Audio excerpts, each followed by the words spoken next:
بسم اللہ الرحمن الرحیم۔ حضرت سیدنا مالک بن فضالہ رضی اللہ تعالیٰ عنہ حضرت سیدنا حسن رضی اللہ تعالیٰ عنہ سے روایت کرتے ہیں، سابقہ امتوں میں عقیب نامی ایک بزرگ لوگوں سے الگ تھلگ ایک پہاڑی پر اللہ عز و جل کی عبادت کیا کرتے تھے۔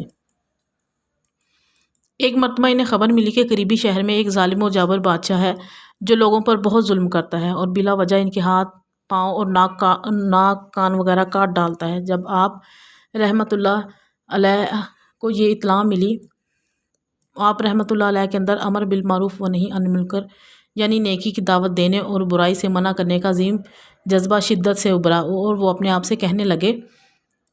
مجھ پر یہ لازم ہے کہ میں اس ظالم کو اللہ عز و جل سے ڈرنے کی تلقین کروں اور اسے عذاب الہی عز و جل سے ڈراؤں۔ چنانچہ آپ امر بالمعروف و نہی عن المنکر کے عظیم جذبہ کے تحت پہاڑ سے اترے اور اس ظالم حکمران کے پاس پہنچ گئے۔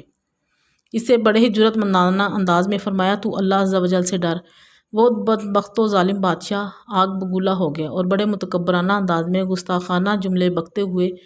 اس بزرگ سے کہنے لگا، اے کتے، تیرے جیسا حقیر شخص مجھے اللہ عز و جل سے ڈرنے کا حکم دے رہا ہے، میں تجھے اس گستاخی کی زور سزا دوں گا اور تجھے ایسی سزا دوں گا کہ آج تک دنیا میں ایسی سزا کسی کو نہیں دی گئی ہوگی۔ پھر اس ظالم نے حکم دیا کہ اس کے قدموں سے اس کی کھال اتارنا شروع کرو اور سر تک اس کی کھال اتار لو تاکہ یہ دردناک عذاب میں مبتلا ہو اور اس کی روح تڑپ تڑپ کر تن سے جدا ہو۔ حکم پاتے ہی جلاد آگے بڑھے، اس عظیم مبلغ کو پکڑ کر زمین پر لٹایا اور اس کے قدموں سے کھال اتارنا شروع کر دی۔ وہ صبر و شکر کا پیکر بنے رہے،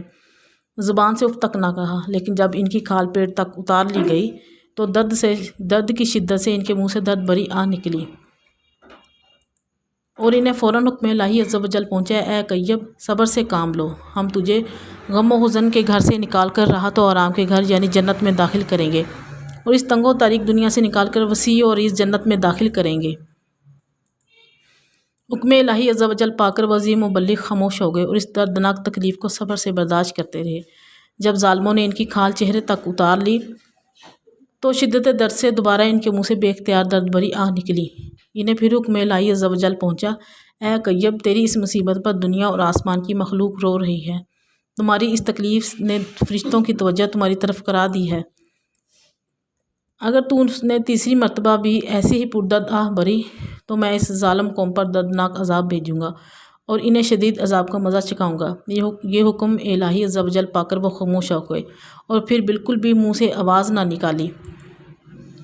اس خوف سے کہ کہیں میری آہوزاری سے اللہ عز و جل میری اس قوم کو عذاب میں مبتلا نہ کر دے، میں نہیں چاہتا کہ میری وجہ سے کوئی عذاب میں مبتلا ہو،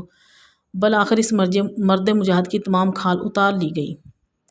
لیکن اس نے دوبارہ سے اس کی تک نہ لی اور اپنی جان آفرین کے سپرد کر دی۔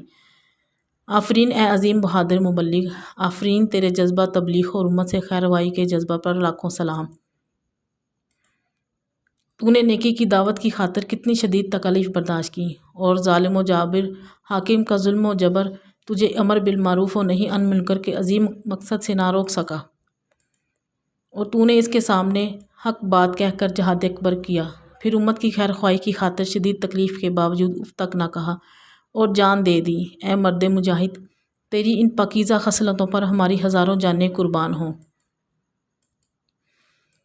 اللہ عز و جل تجھے ہماری طرف سے اچھی جزا عطا فرمائے اور تیرے صدقے ہمیں بھی نیکی کی دعوت عام کرنے کی توفیق عطا فرمائے، خیر خواہی امت کا عظیم جذبہ ہمیں بھی عطا فرمائے اور ہر وقت سنتوں کی تبلیغ کی سعادت عطا فرمائے، آمین ثم آمین۔ اگر میری آج کی ویڈیو آپ کو پسند آئی تو اسے لائک کریں، شیئر کریں اور سبسکرائب کریں۔